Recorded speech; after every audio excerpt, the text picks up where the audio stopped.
ಲೋಕಸಭಾ ಚುನಾವಣೆಯಲ್ಲಿ ಗೆದ್ದು ಕೇಂದ್ರ ಸಚಿವರಾದ ಬಳಿಕ ಮಂಡ್ಯ ಜಿಲ್ಲೆಯ ನಾಗಮಂಗಲ ತಾಲೂಕಿನ ಶ್ರೀ ಕ್ಷೇತ್ರ ಆದಿಚುಂಚನಗಿರಿಗೆ ನೂತನ ಕೇಂದ್ರ ಸಚಿವರಾದ ಎಚ್.ಡಿ. ಕುಮಾರಸ್ವಾಮಿಯವರು ಭೇಟಿ ನೀಡಿ ಶ್ರೀ ಕಾಲಭೈರವೇಶ್ವರ ಸ್ವಾಮಿಗೆ ವಿಶೇಷ ಪೂಜೆಯನ್ನು ಸಲ್ಲಿಸಿ ಶ್ರೀ ಕ್ಷೇತ್ರದ ಪೀಠಾಧ್ಯಕ್ಷರಾದ ಶ್ರೀ ಡಾ. ನಿರ್ಮಲಾನಂದನಾಥ ಸ್ವಾಮೀಜಿಗಳಿಂದ ಆಶೀರ್ವಾದ ಪಡೆದರು.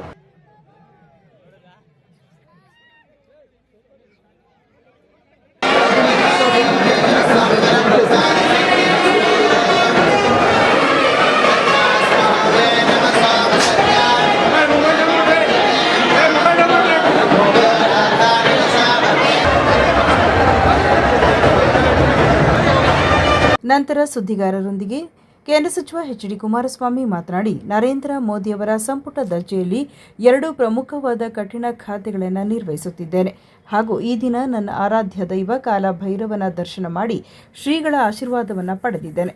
ರಾಜ್ಯದ ಸಮಸ್ಯೆಗಳಿಗೆ ಪರಿಹಾರ ಸಿಗುವಂತೆ ಕೋರಿಕೆಯನ್ನು ಸಲ್ಲಿಸಿದ್ದೇನೆ. ಕೇಂದ್ರ ಸರ್ಕಾರದಲ್ಲಿ 2 ಕಠಿಣ ಇಲಾಖೆ ಸಿಕ್ಕಿದೆ. ರಾಜ್ಯಕ್ಕೆ ಉತ್ತಮ ಕೊಡುಗೆ ನೀಡುವ ಅವಕಾಶವೂ ಸಿಕ್ಕಿದೆ. ಅದನ್ನು ನಿಭಾಯಿಸುತ್ತೇನೆ ಎಂದರು.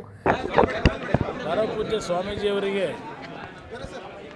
ಭಾನುವಾರ ಏನಿದೆ ಬಂದು ಸ್ವಾಮೀಜಿಯವರ ದರ್ಶನವನ್ನು ಪಡೆದು ಅವರ ಆಶೀರ್ವಾದ ಪಡೆದು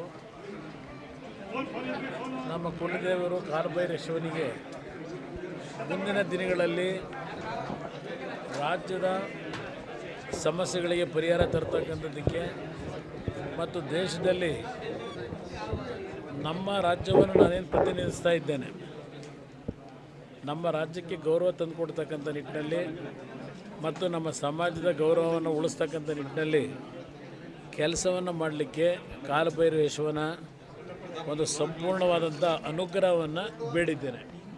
ನಮ್ಮ ರಾಜ್ಯದ ಸಂಪೂರ್ಣ ಸಮಸ್ಯೆಗಳಿಗೆ ಪರಿಹಾರ ದೊರಕತಕ್ಕಂಥ ಒಂದು ಕಾರ್ಯದಲ್ಲಿ ಯಶಸ್ಸನ್ನು ಭಗವಂತನಲ್ಲಿ ಕೇಳಿದ್ದೇನೆ.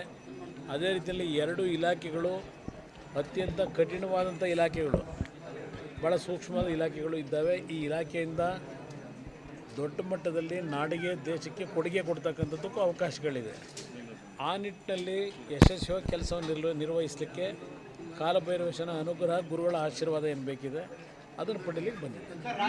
ಇದೇ ಸಂದರ್ಭದಲ್ಲಿ ಶ್ರೀ ಕ್ಷೇತ್ರಕ್ಕೆ ಆಗಮಿಸಿದ ಕೇಂದ್ರ ಸಚಿವರಿಗೆ ಚುಂಚನಹಳ್ಳಿ ಗ್ರಾಮಸ್ಥರು, ಜೆಡಿಎಸ್ ಮುಖಂಡರು, ಜನಪ್ರತಿನಿಧಿಗಳು ಅದ್ದೂರಿಯಾಗಿ ಬರಮಾಡಿಕೊಂಡರು.